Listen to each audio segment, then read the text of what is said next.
Hello বন্ধুরা, তো আজকে দেখো বানিয়ে নিচ্ছি হচ্ছে পুঁইশাকের চচ্চড়ি। তো এখানটায় আমি কুমড়ো, পুঁইশাক, আলু, বেগুন দিয়ে মাছের মাথা দিয়ে চচ্চড়ি বানিয়েছি। তো কী করে বানিয়েছি, প্রথমে মাছের মাথাগুলো নুন হলুদ মাখিয়ে ভালো করে লাল লাল করে ভেজে নিতে হবে। এদিকে বেগুন, কুমড়ো, আলু সব এক একটা করে লাল লাল করে নুন হলুদ দিয়ে ভেজে তুলে রেখেছি।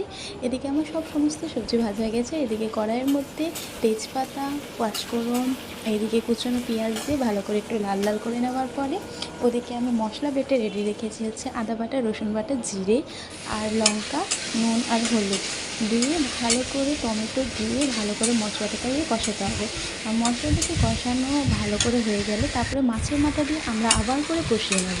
আর মাছের মাথা দিয়ে ভালো করে কষানো হয়ে গেলে তখন লাস্টে আমরা পুঁইশাকগুলো ঢেলে দেবো। আর পুঁইশাকগুলো ঢেলে দিয়ে ঢাকা দিয়ে হালকা আঁচের মধ্যে আমাদের কিন্তু ভালো করে কষে নিতে হবে। আর মনে রাখবে যে কোনো চচ্চড়ি কিন্তু চিনি ছাড়া হয় না।